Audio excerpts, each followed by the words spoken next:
Hello, and welcome to my porch, where I am going to read to you from my new novel, The Gods Awoke. And I think I'm just going to start from the beginning because it's kind of a weird novel and you got to know the beginning. So let's just jump right into it.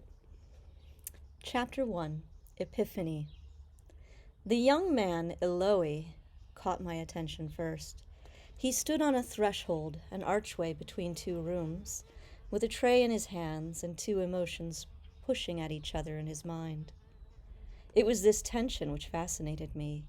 He wasn't aware, of course, that I was there. Two women sat on a table near him, also unaware of me. They were very aware of him, and he of them, with sight and sound and that pressure of physical being. The two women bothered him. Eloi couldn't talk to the one with the other there, and even if the other were gone, there was something about the words that had to be said that made them impossible and kept him on the threshold of speaking.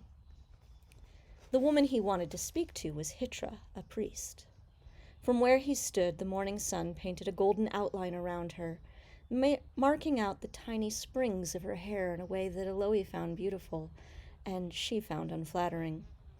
The dining room had been built where it was to catch the first light of morning as it spilled over the mountainside. The temple gardens and the city below were dark, a rumor of shadows in the window glass, punctuated by the slender white chimneys of factories, reaching to touch the morning as it poured into the valley, tall weeds that accentuated the flowers of stone and glass. Eloi stepped up into the room. Hitra studiously avoided looking at him. She had words of her own she wanted to say, but was wedded to not saying them. Although he was indentured to her and a fair number of years her junior, Hitra could never quite command Eloi. She sweated in her robe. The calendar dictated autumn dress, but it was not autumn yet. She stretched her toes as far as she dared in the unseen space under the table, not wanting to brush Matey's bony shins and expose herself as less than priestly and less than comfortable. The conversation wavered between Hitra and Matey, her guest. It was a forcibly amicable discourse between acquaintances that called themselves friends because it was convenient to both to do so. Hitra liked Matey for her habit of donating large sums of money to the church, and Matey was fond of Hitra for her very good taste in donors, and for the legitimizing sound of the words, "My friend, a priest of Temple Mount." Eloi leaned between them, extended one arm to set his tray down. "There's more bread, ladies, and jam." "What you've brought will be fine," Hitra said, not quite looking at him. "Her ladyship would like more tea, I think, but that will be all." He decided then to abandon what he should do and what he could do or ought to do and disrupt things for the sheer chaos of it. "Talking about men?" I fell in love with him then. Matey's eyebrows raised practically above her hairline.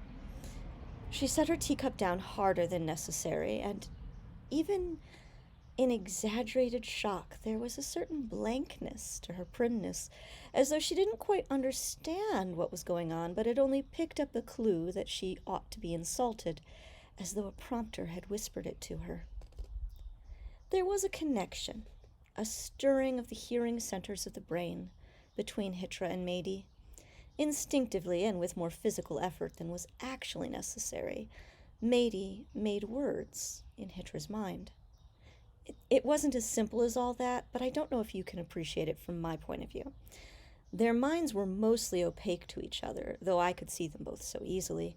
But for them, there were these pinholes through which they squeezed a narrow wavelength of energy, guided by a metaphor they were taught as children of making connections like pipes that carried water through the city. But I'm holding up the story. Matey's words were heard only by Hitra and by me. "Is this how your boy talks to guests?" Hitra's smile tightened at the corners. Eloi looked from one woman to the other, guessing the gist, if not the precise content of their secret words. He raised the empty tray over his head like a torch and triumphantly retreated down the 3 wide steps to the main area of Hitra's chambers. To his mistress, silently, he sent the words, "The best part is she proved me right and doesn't even know it." Hitra's response was automatic. These were words she had sent many times before, sitting ready in the corner of her mind like a stencil. Why must you bait her like that? Because she makes it so easy. These words, too, were customary, and the connection between them was strong and easy, and utterly undetected by Mady. "Just put on the tea, Eloy, please." Hitra pretended to be intensely interested in the selection of sliced breads. "He really is quite a good assistant. I'd be lost. You should get rid of him. You're too young, and more importantly, he is too young. It looks questionable. Young single women should only have older male servants. Or women servants, but I'd never tell anyone how to live their life." Mady puckered her lips over her tea, and after a second's refreshment continued talking in the same tone. "The ritual celebrant has committed a crime against sense and decency." Eloy supplied his own interpretation from the next room. "Someone trampled a gillyflower on Fleet Street." Hitra felt a conventional whiplash and took a moment to realize the subject of discussion had altered. "Eloy, no eavesdropping." Eloy continued to eavesdrop, as amused as I was. Hitra set her cup carefully in the center of her saucer so as not to spill or make a clatter. "What has Reha done?"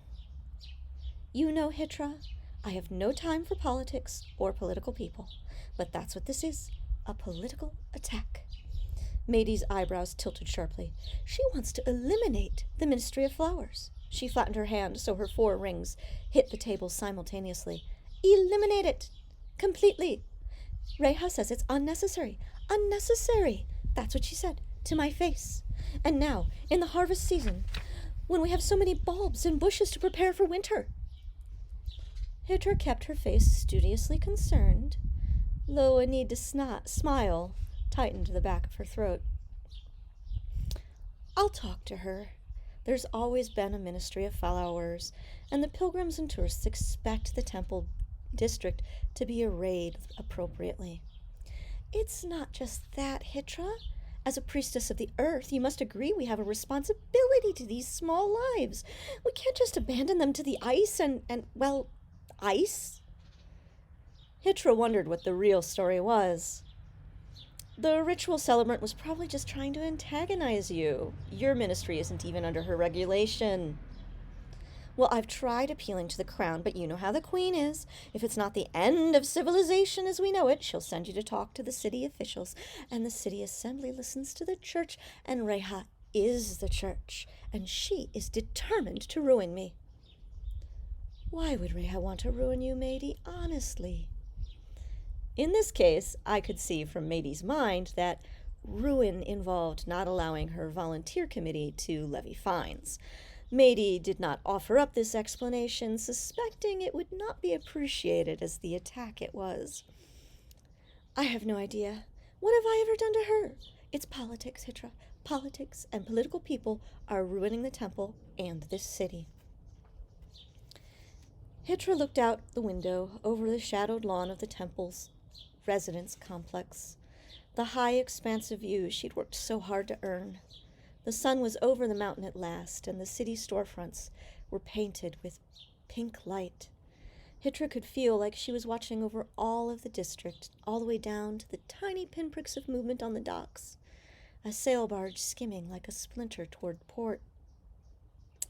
Looking at the view was something to do while trying to think of what to say to Mady, and she had almost formed a correct, polite answer when a column of fire as wide as a well fell from the heavens, hitting an unimportant point on the lower terrace an easy stone's throw from her seat, just beyond the intersection of 2 paths. There it hung, casting the watery luminescence of dawn into darkness behind it. Eloy was the first thing to catch my interest, as I have said, but the pillar of fire was a close second. I'll leave it off there, and I hope you enjoyed, and I hope you'd be interested in unraveling the mysteries of the Gods Awoke. And if you're interested, there's going to be buy links in the description. Okay, I'm sorry. I hate doing that part. Bye.